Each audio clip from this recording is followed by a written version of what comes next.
good afternoon, everyone. Thanks for coming. I hope it's going to prove worth it, but if not, if you slip away, no one's going to notice. That's the great thing with Zoom. So this is travel photography. It's a little bit different to how Richard built it. Julie and I often do it together on a live performance, but you can't really do that over Zoom because it's a bit sort of stilted, as you can probably gather from trying to talk to people just now. So I'm afraid you've only got me. And this is very much about when you go away, how to come back with hopefully some decent pictures amongst all those holiday snaps. And maybe even if you're lucky, some pictures that you can use in photographic competitions. So without any more ado, just to state, perhaps stating the obvious, but travel photography is all about capturing the moment. Because even though you might go back to the same place, the chances are you certainly won't see that moment again. So you really have to snap it when you can. So these are the things I hopefully will cover in the next hour or so. So planning, equipment, composing the picture, best times. Some of these things you will probably be aware of, but it's always worth just recapping. What makes a successful travel picture? Can Photoshop or plug-in filters improve it in post-production? Travel landscapes, people, including children, which probably is the essence, I think, of travel photography. Festival photography, telling stories in pictures and avoiding the stereotypical, sort of looking for something a little bit different, a little, perhaps the quirky stuff. And finally, what to do with your pictures when you get home. So let's kind of get down to it. If you think you can just get off an aeroplane and start photographing amazing scenes, then you will very quickly be disappointed. And I'm sure many of you have already come across that experience already. So don't expect to come back with hundreds and hundreds of award-winning images. You won't. If you get a handful, then you're very lucky. Certainly, I've never come back with lots and lots of pictures, and I've been doing travel photography for quite some time now. But if you come back with a handful, I think you need to be pleased with yourself. But I think more than anything, any type of photography, and travel is no different, it's all about having some fun and also capturing something unique so you have a memory to come back to. So that's really what we're aiming for. So a bit on planning. Well, first of all, decide what you want to photograph. It's quite important. There's a whole range of things out there in this wide world. And that will link to when you can go. Because if you want to see specific events, then obviously you need to be very mindful of that to time it correctly. So you really do need some luck, but you also need some good pre-planning. I would suggest to check out brochures and guidebooks and websites, travel talks, certainly look at other people's photographs and get some sort of idea. And if you're a member of the PSA, and there are other bodies out there, they have photography travel services. So if you're going to the States and you remember the PSA, Photographic Society of America, they will actually give you a little itinerary and give you a huge amount of help for visiting certain places, and they will put you in touch with someone local who may even come and meet up with you and take you to some very photogenic places. So it's well worth following that up. If you can, and I know it's not always easy, but if you can, avoid package tours, particularly non-photographic trips, because often people have got a different agenda to you. They want to get from A to B. They aren't necessarily going to give you the latitude and time to capture some pictures that you particularly want. And you often just come back with snapshots. If you are going to go in a group, and going in a group obviously has benefits because it's security and just a camaraderie, particularly if you're on your own, then look for photographic tours, which will give you that like-minded people in the group. With the internet now, it's certainly pretty easy to put a trip together yourself rather than paying someone to do it for you. How long do you need? Well, quite often the flight is the expensive bit of travel, if indeed with the current sort of climate. Obviously that sounds rather ironic, but you know, let's hope we're going to get back to better times. So that's the expensive bit. So quite often it's quite cheap once you get somewhere to live. Check out the weather and access, because some roads can be closed where you want to go, certainly during winter time or springtime. We had a very, very long time in New Zealand stuck because the Haas Pass was closed with a landslip, and in the end we had to turn back. Needless to say, we could predict that, but it's always worth checking these things out. Do you need a guide? And if you do, try to make sure they understand the needs of a photographer. So often companies will palm you off with someone who says, yes, I know about photography. That's because they've seen a camera. They know absolutely nothing about photography, and they have no idea what makes a photograph. So check all that out, otherwise you could end up with a real dummy, and it's very frustrating, and you hurt their feelings and end up getting cross. So it's well worth sort of making sure you nail that one down. Take some precautions. It's quite stating the obvious, but clearly you've got some valuable equipment, so security is quite important. How do you get around? Well, do you want to self-drive? That gives you the most flexibility. Do you need a driver? In some places the roads are so bad you might not want to drive yourself. And what's the public transport like? Some places you certainly wouldn't want to go on public transport. In other places it could be fine. Do you have the equipment you need to get your best shots? And it's worth checking that out, because if you want another lens, you don't necessarily have to buy it. If you give yourself time, you can hire it in advance. Look to put together a realistic schedule. I always say travel less and you see more. When we first started out traveling, we used to sort of rush from A to B, spend a night here and then move on.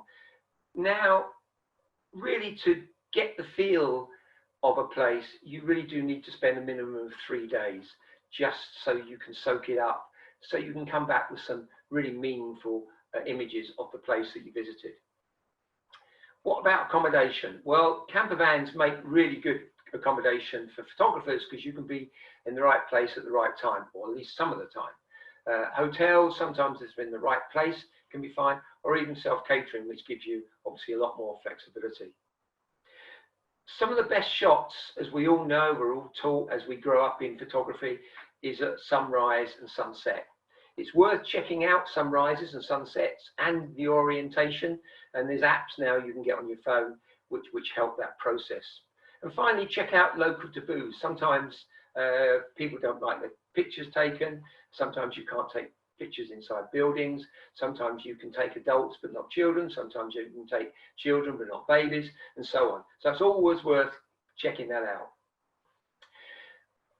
Often we get asked what sort of a camera equipment, so I kind of try and get it out of the way now. There is no simple answer to this. If you are going to do general travel photography, then a lens from about 24 to 100, maybe if you want to push it up to 150 if you like going in close, is the optimum ideal lens. For most of my travel photography over the years, I've worked off a 24 to 105 Canon, and I found it to be very good. If you're going to include in your trip wildlife photography, then clearly you need something more. And I would recommend 300 plus for wildlife. But I realize it's also about weight, and consequently you have to be very mindful of that. If you're going to do buildings, architecture, that sort of thing, it's worth going the other way and maybe going 14 to 17 millimeter, so that you can actually get a better perspective. Polarizers are great for skies, but I find they can look very artificial. But what they are good for is removing the glare from water. Excuse me while I have a drink of water. Graduated and neutral density filters work as well. Again, it's all about the weight, but if you are into landscape, ND filters are very good. As are UV filters, particularly if you're up in the mountains, because it cuts through the haze. And if you're concerned about getting dust and sea spray on your lenses, then UV filters are quite good to protect the front element of your lens. On the front of memory cards, well, you do need quite a lot if you're shooting in RAW. Once upon a time, we used to run around with sort of 2 gig cards, but long gone are those days now with cameras shooting up to sort of individual frames of 50 meg. So certainly I would suggest cards of about 32, 64 gig, but don't put them all on, don't put all your images just on a couple of large cards, because if anything does go wrong, that rather is sort of putting all your eggs in one basket. Battery charger and adapter, obviously. Spare batteries more so if you're going to a cold climate. Portable storage, again, it's all about weight, but if you can, a laptop and an external hard drive is very useful. We always carry 2 card readers because we've had card readers fail on us. Certainly CF cards, which rely on the little pins, are a little bit more prone to trouble than SD cards, which of course have got a flat connection. So they're far less troublesome than compact flash cards. Make sure you've got a waterproof bag with comfortable straps because you could be walking some distances, but make sure of this because I know this might sound silly, but when you buy a bag, make sure you can get your biggest lens with the camera attached inside it. So often what happens, and it's happened to me and I'm sure it's happened to you, it comes onto rain and you find you can't get your camera with the big lens in your bag and you have to take the lens off in the rain to get it put away. And that can be a disaster, particularly if you're away and you get one or the other wet, and the drying out process may result in you losing pictures. It's worth packing a dry sack. These are these lightweight bags that you can put your gear in if you're going on boats. But even if you're not going on boats, they're very, very good to lay down on the snow or the wet sand and then put your camera bag on top. Stops getting covered in sand and keeps it dry. And finally, do you need to consider a tripod, monopod or gorilla pod? Again, it's all about the weight, but also it's all about what sort of photography you hope to do. A good compromise is a monopod, which gives you some stability, but not quite so bulky. And so is a gorilla pod. We shot a whole host of pictures last January in New York, and all we took was a gorilla pod. And we were able to wrap it around things and use it to great effect. And I think there's at least one picture or two coming up in this set, so you should be able to see that. Okay, let's start looking at taking pictures on travel, and I think we're going to start with landscapes, and let's look at the big landscape, which really panoramas give you the opportunity to do. So for a panorama, you really do need to take from left to right, ideally. It doesn't matter if you're back to front, but I always work from left to right. It always seems to be the right way round. And put your camera in portrait mode, so upright mode, and work from one spot. Don't walk up and down. If you can put it on a tripod, so much the better. Work with the same aperture, focal length, and focus manually. And try to overlap your images by about 30%. This is the Grand Tetons. How many images do you need to take? Well, I reckon about 5 or 6 images to stitch together in software. If you actually go for more than that, then you get this effect, which can look quite nice. And some of you who are watching had a very, very successful picture in a recent competition with a really stretched out letterbox image. And it can work, but in the main, it does make a very, very difficult picture to manage. So it's worth taking maybe 5 or 6, which does give you this sort of shape, which is a bit more usable. So okay, let's look at travel landscapes then. When you're doing landscapes, particularly from a travel perspective, try and take a lot. Nowadays with digital photography, it costs nothing, and it's worth shooting away because the light will change in front of your very eyes, and it's worth having a lot of them so that when you get back, you can actually look and choose them, or even put together a selection so that you can actually work from that. And don't be frightened to vary the format from landscape format to portrait format when you're actually photographing, because portrait format for landscapes can work sometimes very well. So this is a Brisky point taken before the sun comes up. As you can see, the colour is quite sort of flat, quite cool, and certainly it doesn't work particularly well. As the sun starts to come up, you can see how much brighter it is coming, but the sun hasn't hit it yet. So you haven't got shadows, but you've got some nice saturated colours. And then when the sun starts to hit it, you can see it warms it up, shadows start to get stronger, and it starts to bleach the colour. So it's worth taking a series, and then you can make the decision which ones you like when you get back.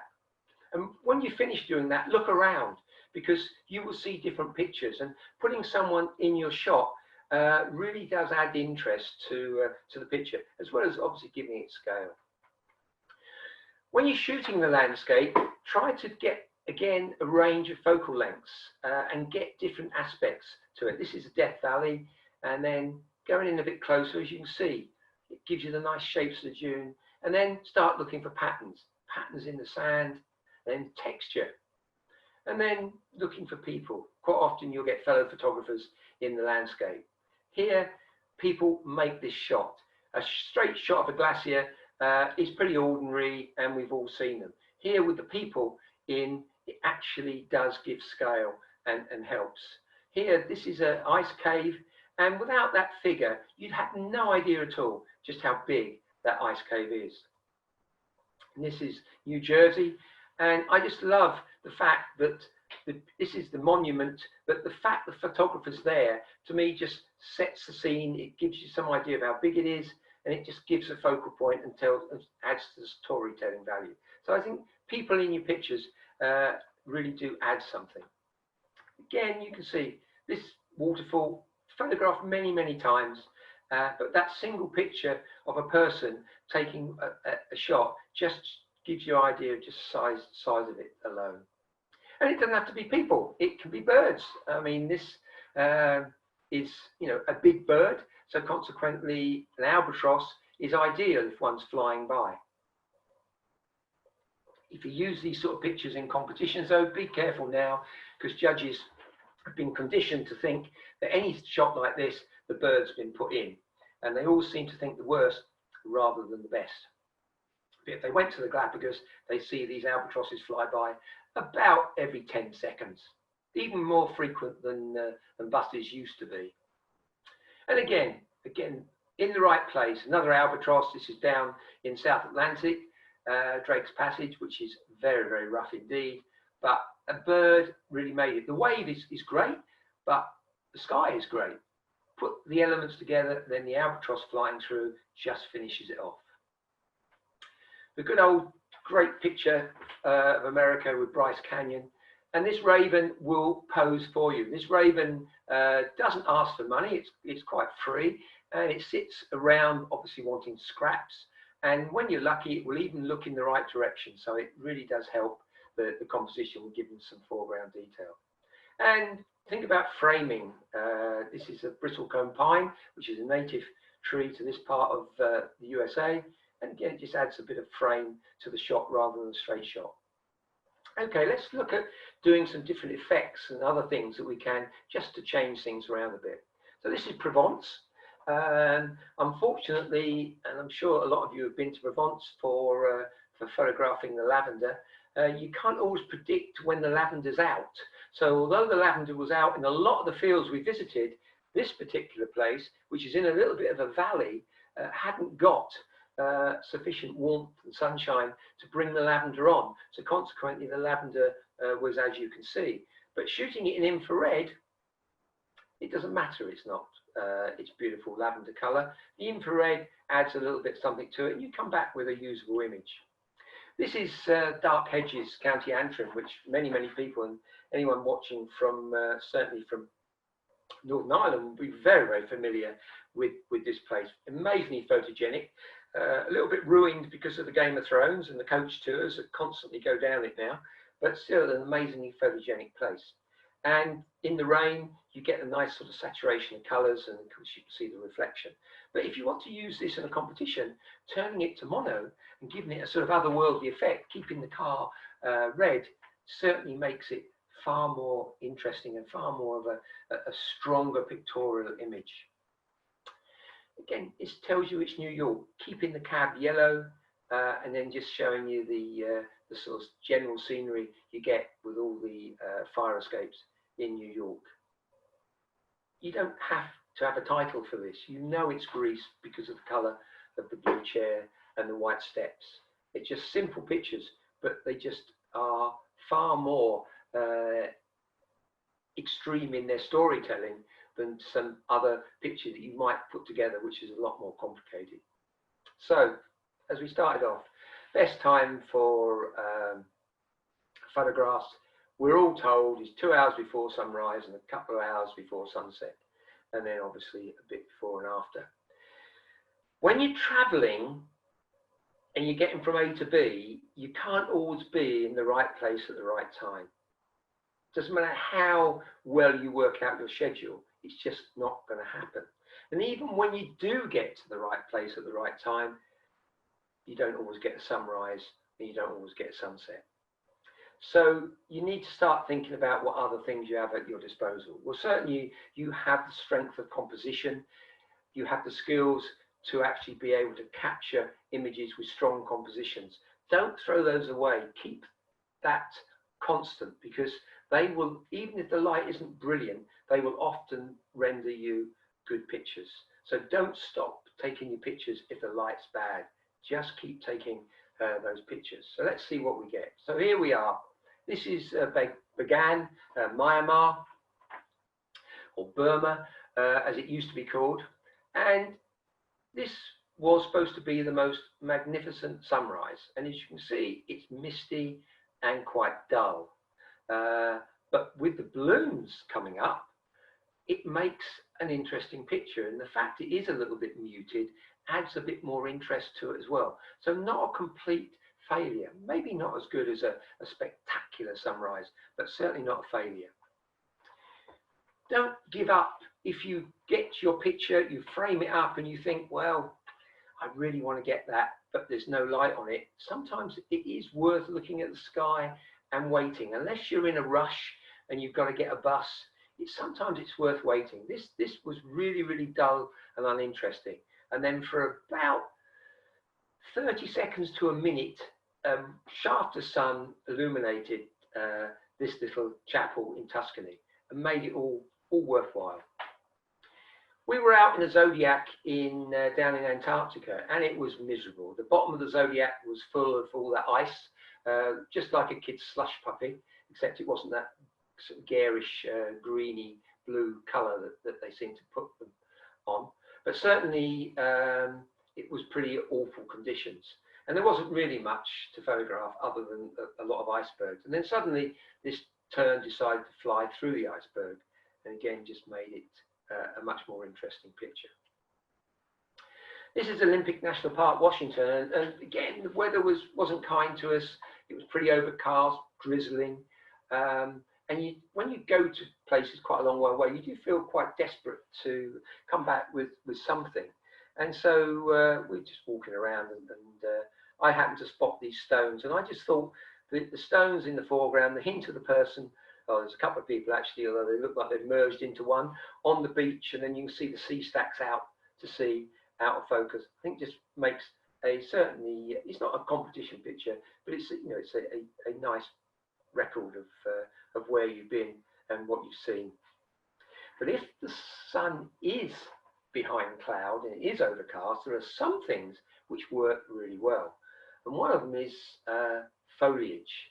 This is a temperate rainforest, still in the Olympic National Park, and this would not work in bright, deep shadow, bright sunlight. This works in this beautiful, diffuse light. It really brings out the green. And sometimes when the sun is out, you don't always want a bright blue sky. But if the sun is out, sometimes when it's bleaching the buildings and it basically is not as attractive as you'd like it, look at the reflections. The reflections can often have a much higher contrast range, and they can actually be a lot more attractive. In fact, I would say, generally speaking, reflections are always better when you get some light on them. It just helps them to come up because they are, by their nature, contrasty.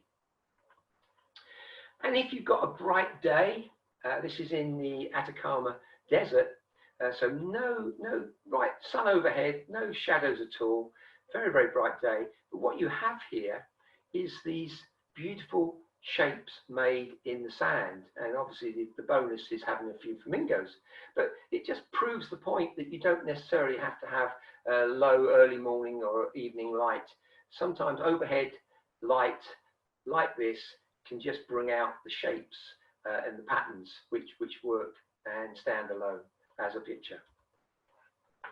Sometimes also when the sun is up high, you get what's called reflected light. This is where the light is bouncing off of buildings, and certainly in places like Italy, where you get these lovely ochre buildings with sunlight reflected off of them into the little courtyards, it can actually make some really, really pleasing images.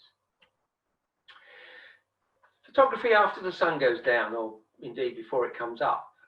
It's always worth, if you're doing this, to make sure you do it before the sun goes completely out the sky.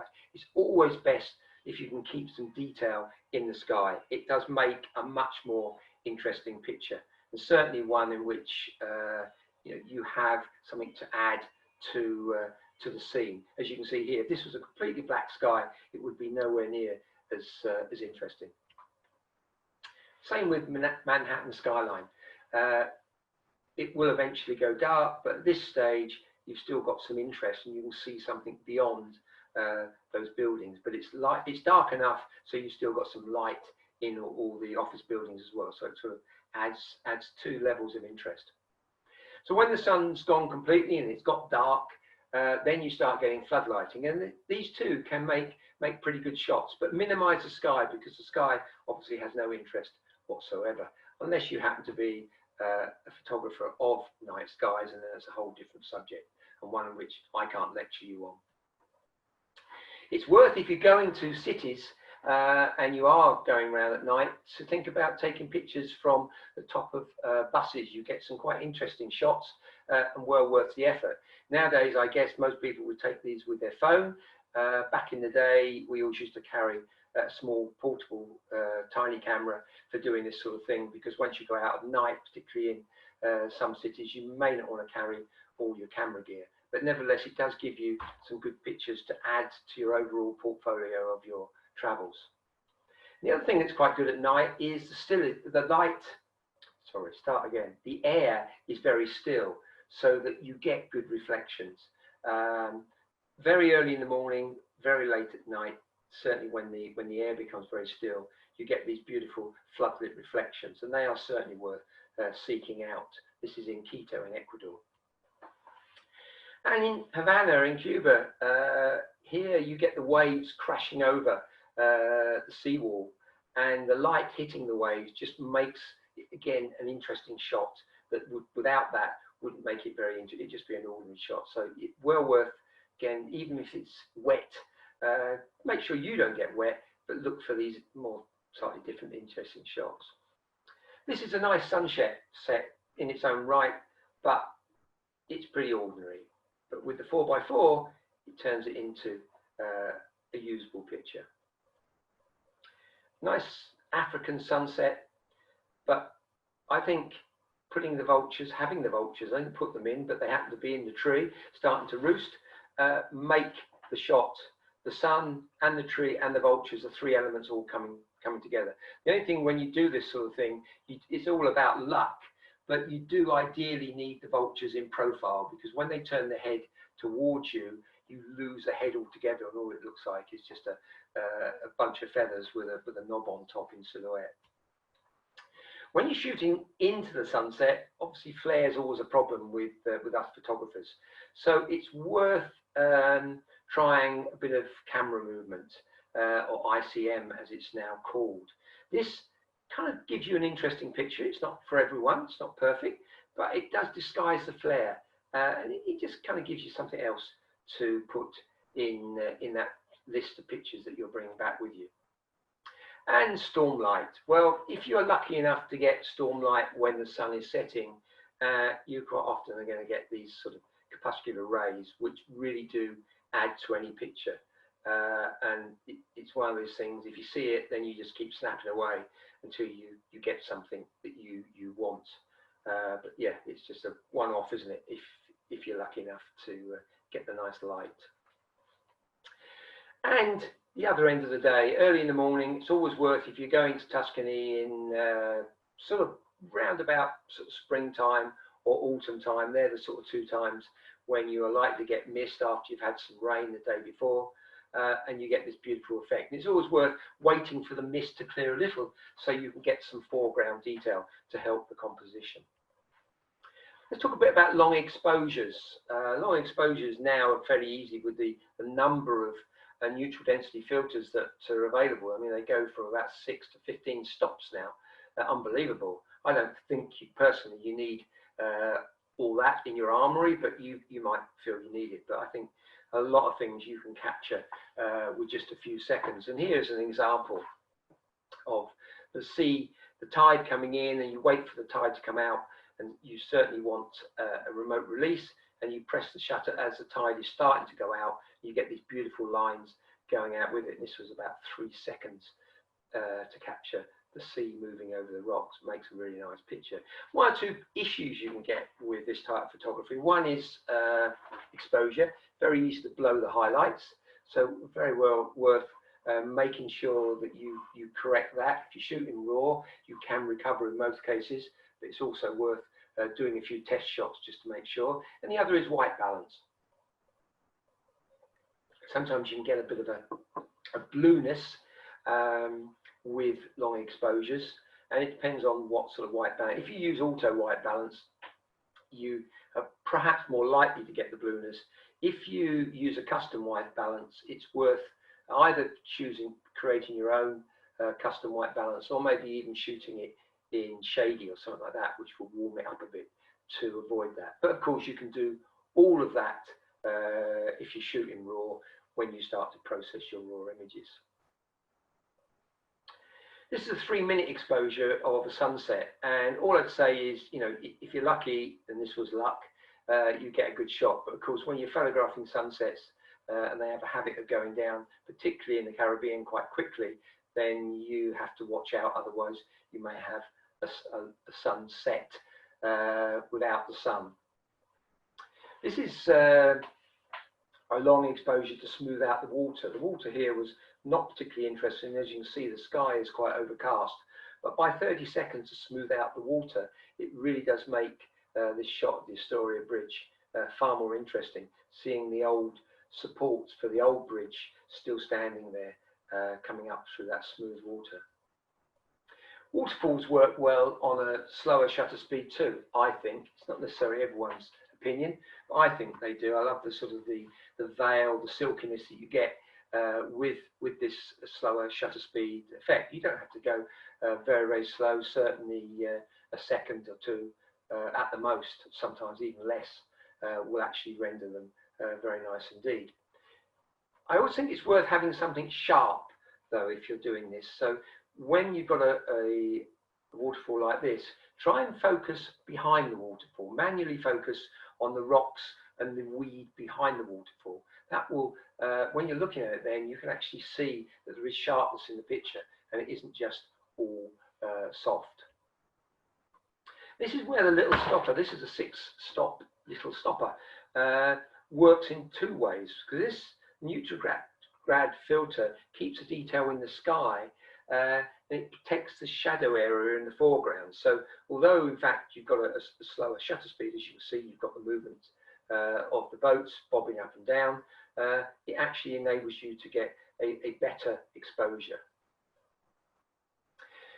This is a problem that anyone traveling faces, because when you get somewhere, you can't predict if they're going to start repairing an iconic building. This is Angkor Wat, and as you can see, there's scaffold and plastic sheeting on this building, which absolutely ruins it. But there is something you can do. It's not all lost. It's a compromise, but go for a silhouette. Silhouette loses it instantly, becomes quite attractive. Obviously, the sky becomes quite dramatic, and all that nastiness goes away. If you've got a lot of people in your image in an iconic place, sometimes, again, I'm not a great fan of certainly giving your camera a little jiggle or ICM, but it can just make it a little bit different and give you a usable picture, whereas before it was just a picture of a lot of people. It's a personal thing. Backgrounds. How do you neutralize backgrounds? When you're sort of taking this, of course you go here, you want to photograph these fantastic heads in Angkor Wat, but is that not better? Just by going in, using differential focus, you get far more impact. Again, it's just sort of looking to see what options you've got. Getting really down low. I can hear you say it's all right getting down, it's getting back up again. I do agree with you. It is harder as you get older to get back up once you've got down.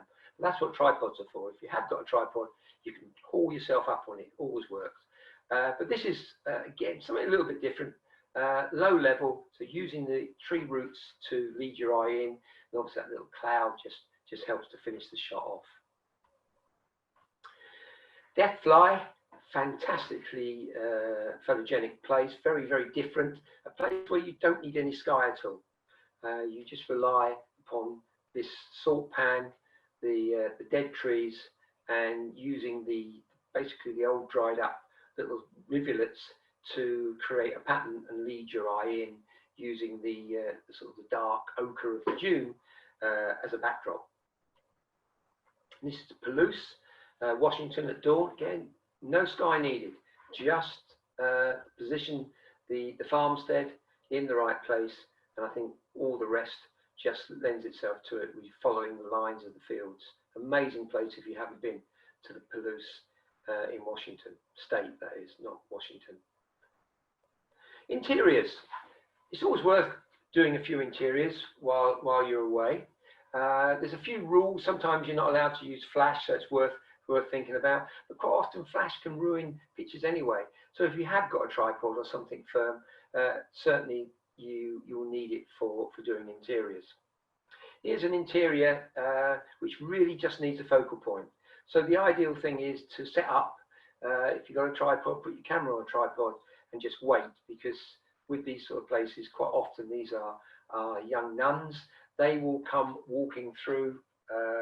It just happens all the time. It's not like, oh, this is a rarity. And you will get an interesting picture. The actual background, the interior itself is interesting, but this just gives you a focal point and adds to that interest. This is a temple candle lighter in Myanmar. And you can imagine, if you'd have flashed this, it'd have completely destroyed it. So it had to be a tripod and a very slow shutter speed. This young monk just running through this edge of the temple. And when you see this sort of shot, it's worth firing. If you've got a motor drive, then it's worth firing away, because you don't know what you're going to get, and it's worth taking a few so that when you get back you can look. It's a bit like taking nature photography, really, with birds moving, their wings and so on. You don't know what you're going to get until you start looking at them back on the camera. So here it's exactly the same principle. Festivals. Quite often when you go away, you stumble across a festival and it's well worth visiting, or it may be the purpose of your visit. But whichever, it's worth sitting down thinking about the festival and what you want to come back with. And I'm just calling it for the purpose here of a shot list. So first of all, number one, you want something to cover the opening and put it in context. Two, you want some detail, some close-ups, some added interest. And then maybe if you can, get some action, some movement. And then finally, something to bring it to a close in the end of it all. So you can kind of put the thing in together as a story. So here's some suggested opening shots. And then here we've got some close-up details of what's going on at the festival. And then some movement, some dancing. Again, these are 30th of a second, so you can handhold at 30th of a second. This is not about precise photography. This is about trying to tell the story with your camera. And then finally, don't rush off after it's all over, because what will happen is the performers will be having a well-earned drink. They'll be sat down chatting, and they don't mind you just strolling up and saying, "Can I take your picture?" And I think it is a nice close to a festival. People. Well, I said before we started, really, I think people photography probably is one area of photography that reflects travel more than anything. It kind of gives you those enduring memories. So if you can, try and get eye contact. Now, not all pictures need eye contact. I appreciate that completely. But if you can get eye contact, sometimes it creates an intimacy which adds to your picture. And one thing I learned very early on was, if you can learn the word hello in whatever language for whatever country you have to be in the main, people will look up. They may scowl, they may smile. You take your chance on that. They may even blank you, but they will very often turn their head if you say hello. So it's worth, if you can only grab one word, it's worth doing that. So there are three types of people pictures in my estimation. One's interactive, where you actually talk to the person and you kind of ask them if you can take their picture, and you chat to them, and you can actually just get your picture. One is an organised picture where someone's organised it for you, it's been set up, and you can come back with some quite good pictures. And finally, there's the candid ones, the ones where people don't know you're taking them and you just snap them in situ. And I think, again, all three have a place. But whatever you do, if you can capture facial expressions, focus on the eyes. In terms of portraits, think about your composition, put the eyes in the upper third. That works very much in a portrait anyway, and it certainly works in travel portraits. And finally, recognize the culture and let people get used to you. Don't kind of show them, if there's going to be a language issue, understandably, but people understand sign language and they understand photography. Show them your camera, smile, relax, and hopefully if they say no, then accept it and just walk away. But quite often it can add to the image, and it adds to that intimacy that you get. And certainly whenever, I would say, always try and avoid flash, because firing a flash in someone's face doesn't go down well. Do you pay for a picture or don't you? Well, I think that depends on the circumstances, and I think it depends on, obviously, if you get a decent picture or not. I certainly didn't want this guy smiling at me with his thumbs up, but there you go, that's what I got. If you can, I think it's much better to buy something from a stall and then ask the stall holder if you can take their picture. This guy was a guide in Egypt, and clearly I gave him a tip, as you would expect, and then can I take the picture? And he clearly thought that this is what someone would expect from someone taking their picture. But you know, that's just the way it is. It's not the end of the world. It's still a nice picture, but perhaps not the one I would have chosen. This is something very different. This is thinking in advance of what pictures might be potential. So here we're on the Masai Mara. Those of you who've been on safari will know that when the sun goes down, the Land Rover stops, the blanket comes out, the drinks come out, and you have your gin and tonic, and it's great. And the guides were pouring out the gin and tonic, and this amazing storm cloud came in. So it seemed fairly obvious to me to say, well, stop pouring the gin and tonic, and can I borrow you, guide, just so we can take your picture, because it just was too good an opportunity. The sky on its own was great, but to put our Masai guide in the shot just made it such a great shot, and he was quite happy. He wasn't bothered. This is a Karam woman in Myanmar in the lake, and again, she was quite happy to have a picture taken. These are the ladies with the rings around their neck, but the background was pretty awful. So just by asking her if she would move to a darker background just helped to give some neutral effect to the background, but also to set off that beautiful face. And this chap was a stonemason in Mandalay, and he obviously didn't have my language and I didn't have his, but by me just holding my camera and just pointing to his work and then pointing to him, he was quite happy to stand there, and I just angled myself so I could actually get some of his work in the background. And natural props. This chap in Cuba was more than happy to pose with his cigar, but I thought there was a chicken round the round, and he was quite happy to lift it up on his knee and have the chicken in the picture as well. And you know, it just makes a different picture. This is in the Kalahari, and these bushmen do stand and sell their wares beside the road in the Kalahari. They sell little trinkets and things, and also they're quite happy for you to take the picture. But what makes a much better picture, by asking him if he would strike the traditional bushman pose when they're hunting, made a much more exciting picture than photographing him stood by his stall. We still bought some stuff from his stall, of course, and he's more than happy just to strike the pose, which made a much more interesting record of a bushman. This is in Cuba, and this cigar guy is really a tester. He may not be alive now, this is a few years ago, but he spent his whole day testing cigars randomly from boxes. And he was very happy in his job. And he was one where I said, you know, can you puff on your cigar and look happy? And that's exactly what he did. This is another picture of someone puffing. This was taken a little bit further away, so this isn't an intimate shot. But I saw her puffing on a cigarette, and I just wanted to wait for that moment with the draw. I'm not a smoker, so I don't know the technicalities, but I assume when you draw in, then you get this smoke effect. And it certainly it added, I think, to the effect of just the head and shoulders and the hand and the cigarette.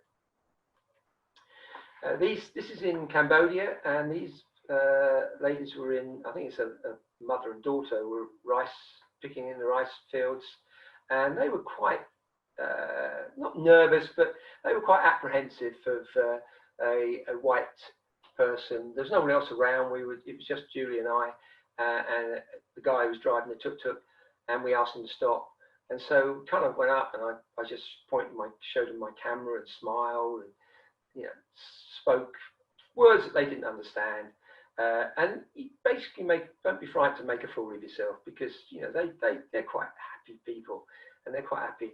And just by taking a few shots, and then I just ended up with this one, which I thought was a lovely capture of the girl with her mum. This is another example of not necessarily being able to get decent pictures from a long telephoto lens. This young man was wandering around temples in Cambodia, and I was trying to sort of capture him, but I didn't want to disturb him, because obviously with religious people, you don't want to offend them. You don't know whether they're on a pilgrimage or what the situation is. So I didn't want to engage with him in case I was going to in some way interfere with his prayers. So I kind of took a few candid pictures, and then he came up to me, and I thought, oh, he's obviously going to have a moan, and he said, "Can I speak to you in English?" I said, "Yes, of course." He said, "I want to practice my English." So he chatted to us, and I said, "Can I take some pictures?" He said, "Yeah, of course." And so we took a whole series of pictures of this young man, who was more than happy to have his picture taken, and absolutely delighted to be able to practice his English on us. Street photography, a few quirky things that you can get whilst you're kind of wandering around doing street photography. It just is another type of photography, but still basically people pictures, but putting in perhaps a little bit more into it. This is a typical Cuban street scene, one that's going away fast, and get there quick if you haven't been, because amazing place, but it is changing fast. A lot of these old colonial buildings are being turned into modern American hotels. It's still in Cuba. If you find, it doesn't have to be in Cuba, it can be anywhere, but if you find a really good background, and this was amazing, you can see with the blue, the yellow, the green, and then a bit of a mural, it's often worth setting up a studio, standing back against the opposite side of the street, and just wait for people to pass by. Even if you only get 2 or 3 people pass by, it would just be so much better than wandering around constantly trying to find people to photograph. Likewise with this began in Myanmar, a lovely line that runs down, which makes a great place to photograph people.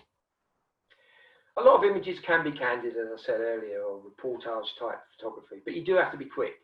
You really best wander around, maybe shoot from the hip, depends on what you're comfortable with, but you need pretty quick reactions. I always find it's best to have some fairly general settings, so maybe set your camera about f11.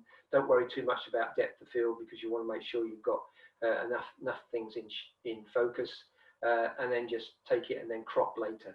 And I think you can get some quite good stuff. This is a French market food seller picking his nose. You wouldn't necessarily want to buy food there. And this is on New York subway. Again, this is shot from the hip. And this guy obviously travels on the subway, carrying his whole worldly possessions with him in a shopping trolley and a couple of plastic bags.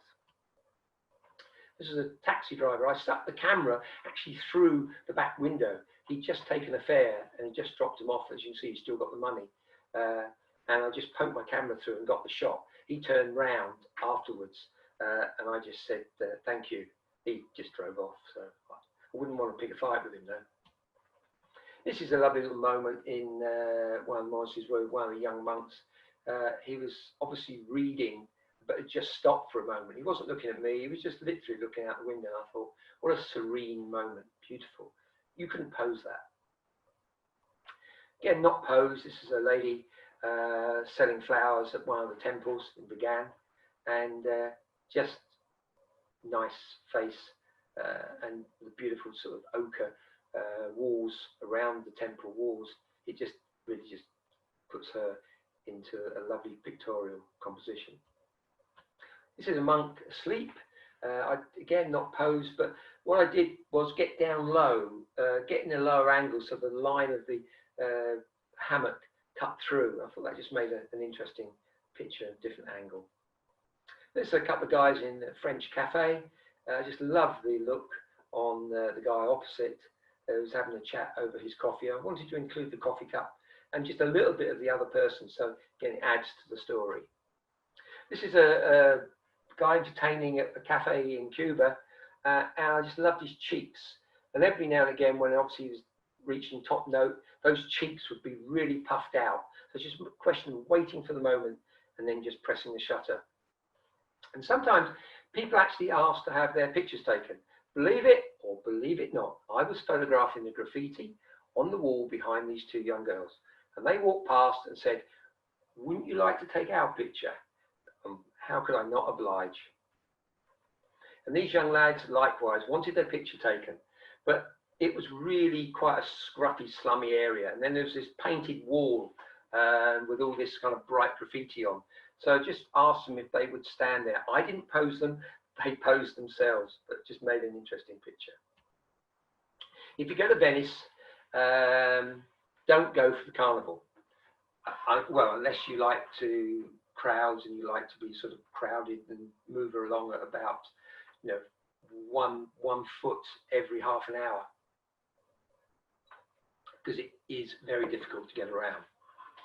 But if you want to go to Venice just before the carnival, then you're likely to get this, because what happens is the people for the carnival arrive early and then just like to wander around, and they are very narcissistic. They love to have their picture taken. That's what they go for. That's what they get dressed up for.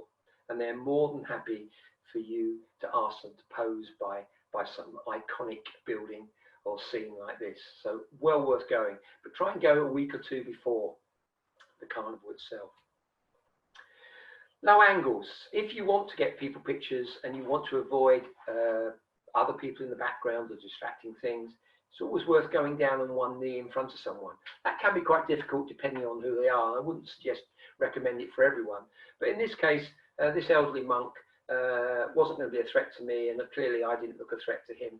And he was more than happy to let me take his picture. And I just got the hint of the temple in the background, again, to add to say where it is. Humour. Now, at this point, we're over halfway, you'll all be pleased to know, but I always think it's worth people just standing up and stretching. It's bad enough sitting through me blathering on for the last hour. I thought you might like to relax for 5 minutes. Are you happy with that, Richard? Yeah, fine, whatever, yep. I thought just give people 5 minutes. If they've got a drink, tea, coffee, wine, beer, they might want to replenish it.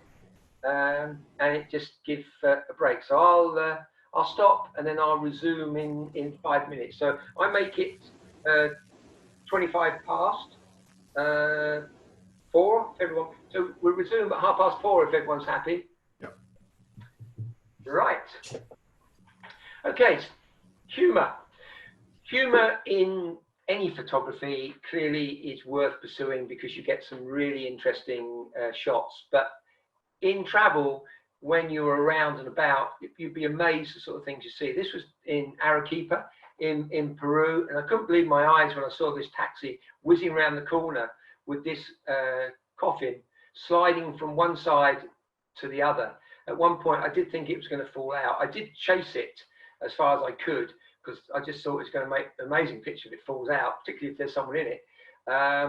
But it didn't fall out, and I just kind of obviously you can't chase after a car very, very long with a camera.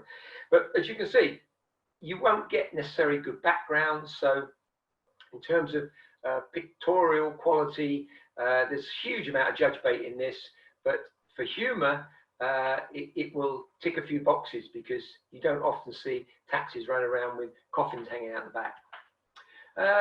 Tourist selfies, beautiful, beautiful lavender in Provence. This is one part of Provence, as you can see, where we did actually get lavender, but the Japanese can't resist doing a selfie. Not to be fair, it's not just Japanese.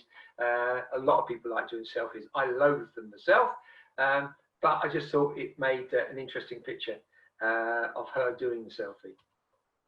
And just funny things when you go around. This is down in the Falklands, and this beach. Bear in mind how many years it is since the Falkland War. Has this written on it. It's a beautiful white sand beach.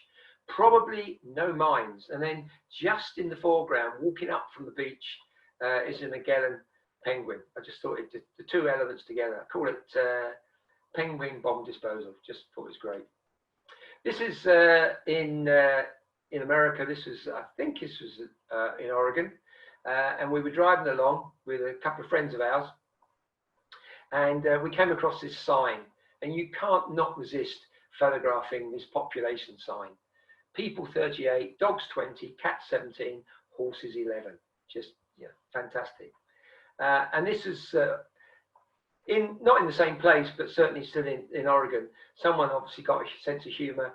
You get these signs in quite a lot of places where it's open range for the next 22 months. Basically, just open countryside, no fencing.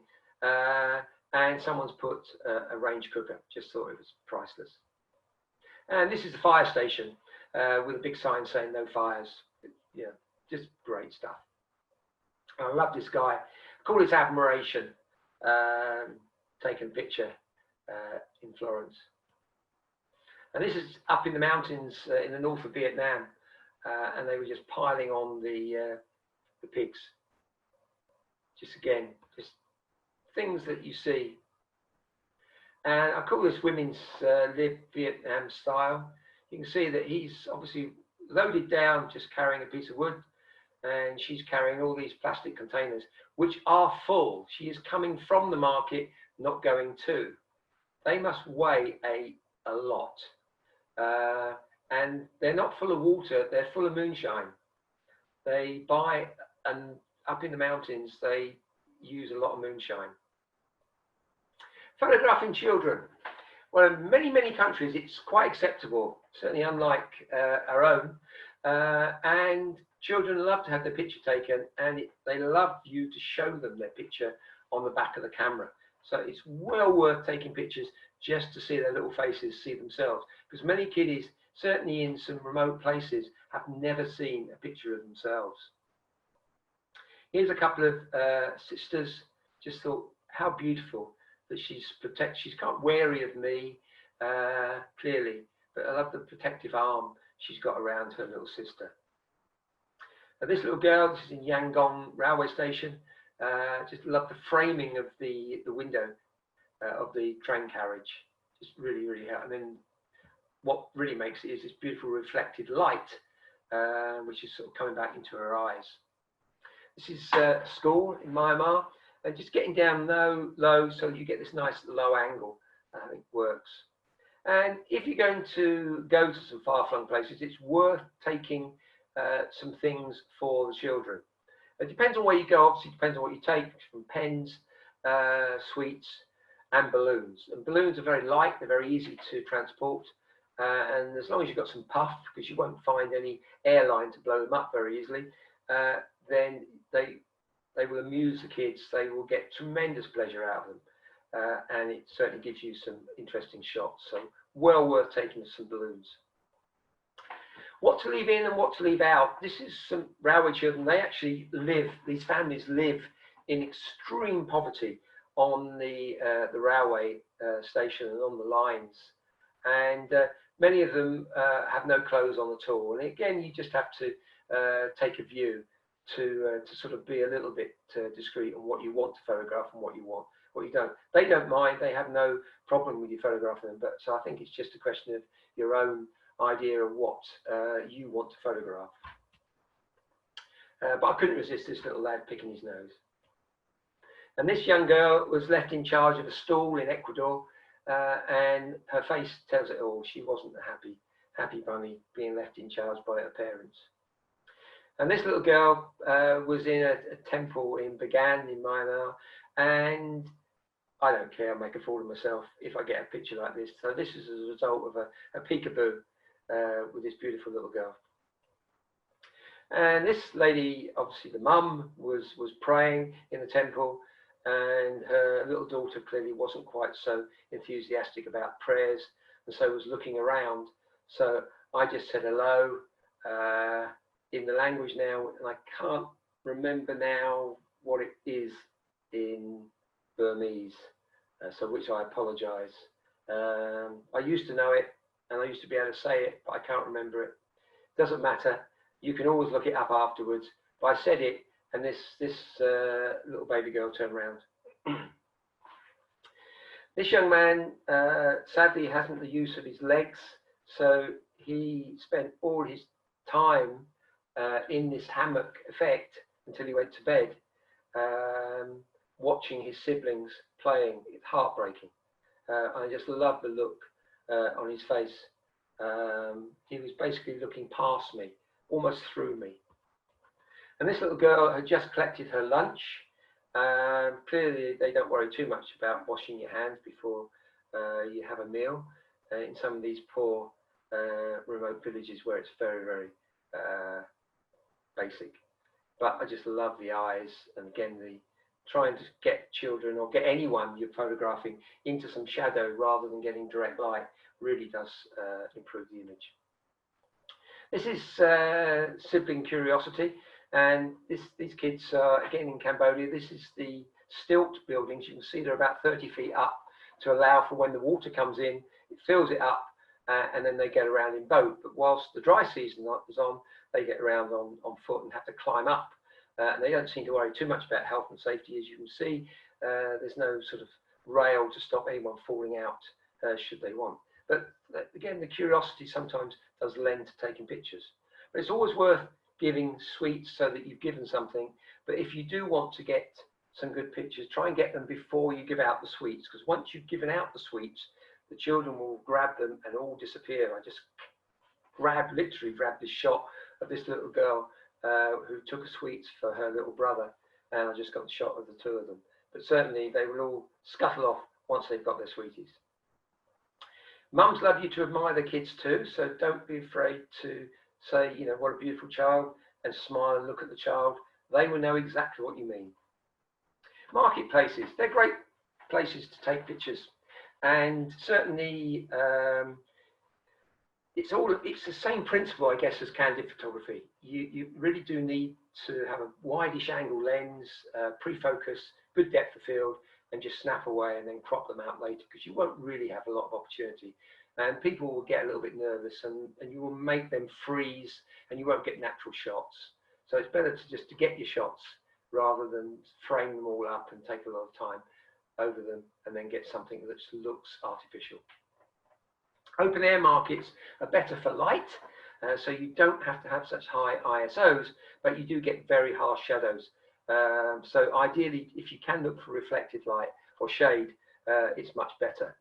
I'm not certain whether this lady was telling me the price or telling me something else, but nevertheless, I still got her picture.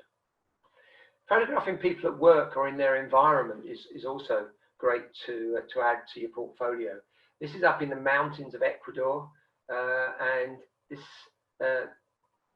woman and her grandson live in this corrugated tin shack. This young man, this is up in the high Andes in Peru. He was left in charge, he can't be any more than about 3 or 4, of looking after the alpaca. And I just wanted to get him in context with the alpaca. So I wasn't about to start moving him around. So I just kind of moved around until we got the right sort of angle to get the shot. I just love the sort of the out of focus alpaca in the background, and this young man. Just look at, even when you live in a high altitude and you don't have sun cream, then even at a young age, skin really does start to suffer. And this is in Florence. I think this picture of the artist at work. I think all the elements came together. This background was pretty neutral. Loved a little bit of smoke coming from his cheroot, real character face, and then obviously just doing a little bit of work, so it just adds all the elements together. This is people selling at the roadside up in the high Andes, where you have sort of lay-bys. People often group like this to sell their wares, mainly to the coach parties that stop going over.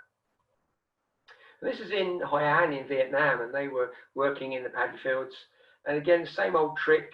I shouted out hello, and lo and behold, one lady turned round and looked at me. I don't mind, she's smiling, but luckily for me, it was the middle one, and I think that really adds to the picture. And this gentleman, really, the picture works because we are looking at what he is painting.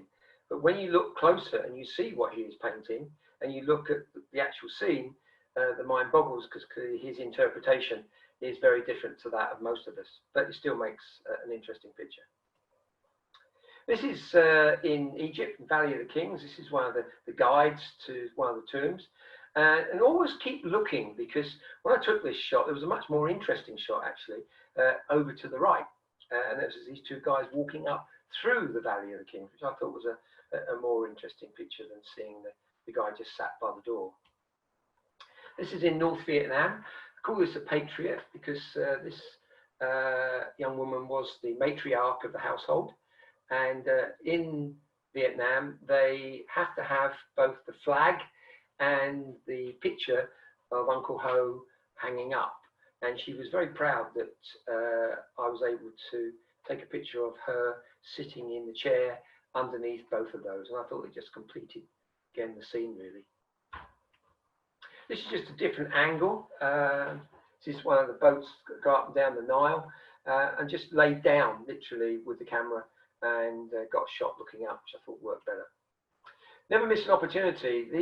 The guys were walking along in Cambodia. Clearly organised shot. Wasn't I didn't organise it. It was I discovered afterwards it's a film crew that were filming for something or other, and they'd organised these guys to walk through.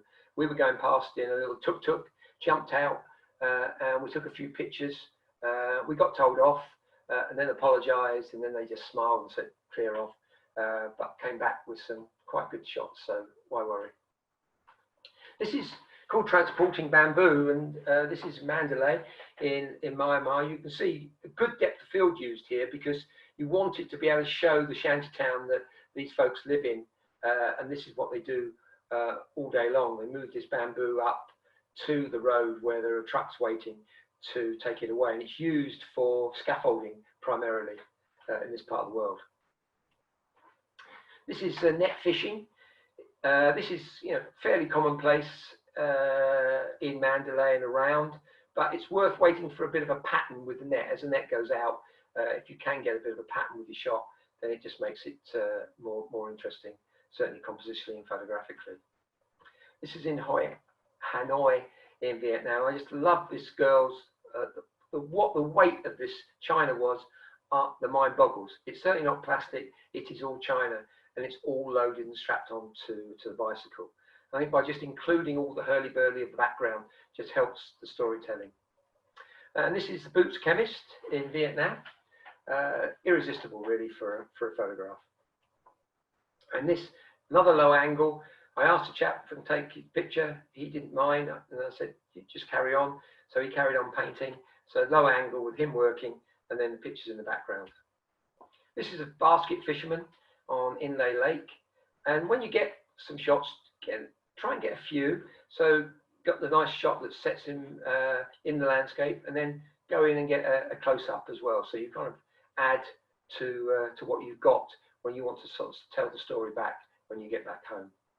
This woman was making charcoal, and I just waited really for her because she was shaking it and the dust was sort of coming up. So wait for the moment when you get the maximum dust because that really made the shot. And it's just pure luck that there's some sunlight on her face. This guy's a railway maintenance man, and again, this is one where you want a bit of depth of field so you can actually see the train, so it puts him in context. And this is where the depth of field is minimalised so that the trees behind the horses in the Camargue are blurred. Even the guy chasing the horses, rounding the horses up, is a little bit blurred, but really I think that can be forgiven. It's really you want the horses that are running towards you as sharp as possible.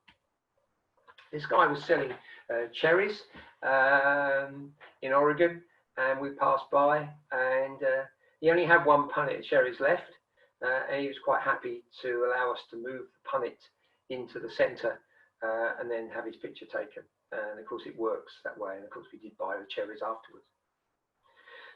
Using people to tell sort of picture stories, really. Just take I always say, I think the theme of this running through is take a lot of pictures. And again, I think this is exactly the same. The picture in the top left shows him, this is a tobacco farmer in Cuba, shows him ploughing the fields with his oxen, and then a nice portrait with the oxen out of focus, but just sufficiently in focus to give a hint of what he is and what he's about. And this is a weaving cycle. We're seeing the lady at the loom, and then showing the cloth and the various bobbins and so on. So all these pictures, it's well worth thinking about when you're taking shots of travel.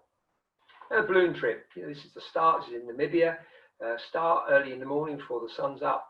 So there's the pilot, balloons, and then shots from obviously the balloon. Luckily there was another balloon up at the same time, so it gave some nice shots, including some shadows. And then the landing with the guys running to fold the balloon up and collect it. So you can see, put those sort of together and tell the story. But just remember, you can't take them afterwards. You need to keep taking them while you're there.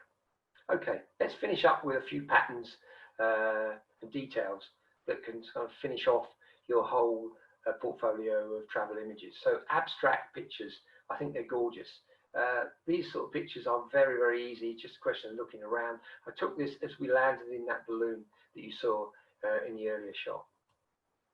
This is taking sunshades, these paper sunshades from beneath.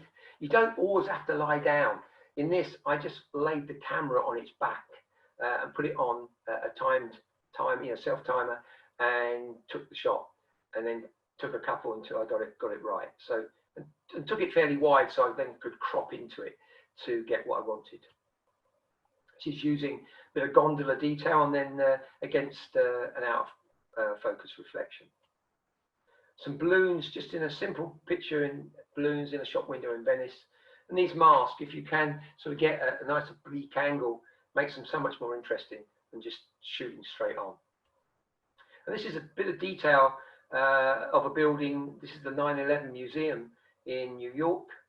And I just sometimes think details are so much more interesting than sometimes the whole. Take the whole by all means, but then look around and see if you can add details to it. And if you're going to take stuff on a stall, go in close. By all means, take a picture with the stall holder and so on. But also it's quite nice to take the produce really close up. And this is shoes outside a school. And because the background was messy and straight on, I just took it at a rather sort of strange angle, which makes it an interesting picture, but also gets around all the problems of backgrounds. So we're at the end. What do we do with all these holiday pictures? Well, the first thing you don't do is you don't delete them, even if you think they're poor. Some people think that you should leave them as long as 3 months.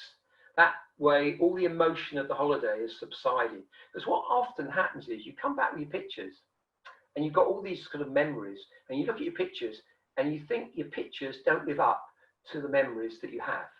You say, oh, that's not what it was. Oh, yeah. And you get quite despondent. But in reality, that will go, and you really do need to balance that out. So it's worth leaving them for a while, unless you're on a tight schedule and you've got to use them for something because you've committed to do a talk on travel and you have to have them done, but that's another matter. But hopefully you can leave them a while before you start deleting them. You can create slideshows. Slides, now, with the modern technology, digital slideshows are very easy, and sometimes put them to music makes a nice AV, and certainly the family will appreciate it, and no doubt camera clubs too. Print some, put them on the wall. With canvas prints now, and companies that will do large prints, you can really produce some really good stuff from very good quality cameras nowadays. Make a book. The number of companies now that are making books is enormous, and it really does look great if you produce a nice coffee table book and you can put it down. It really does look impressive, particularly those ones that they do with a dust cover. Somehow or other, it just adds a little touch of luxury with a dust cover on. But photo albums, traditional photo albums, believe it or not, are actually coming back in fashion. So it's worth thinking about, maybe if you don't want to do your own photo book, start putting pictures into an album. Put pictures onto galleries, online, social media. I mean, now with social media, sharing pictures, the pictures that tend to get shared are the ones taken on our phones because they are so easy. But it's not that difficult to process pictures and then put them online. And finally, enter some competitions, because you'd be amazed that travel does actually give you some cracking pictures that frequently do very well. So, just to leave you with one thing to remember. Travel photography is all about communicating an experience, but you have to have the experience before you can photograph it. Thanks very much.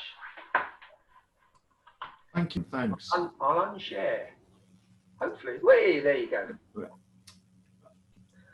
I have a question from David to start off with. As I say, if you want to ask a question, rather than everybody's mics on, which makes it then unmanageable, either use the thumbs up icon or put it, just put your name up on the chat board, and then I can call you out. So David's done that, and David Woodthorpe has asked a question. Okay. I've unmuted you, David. Where is he? Yeah.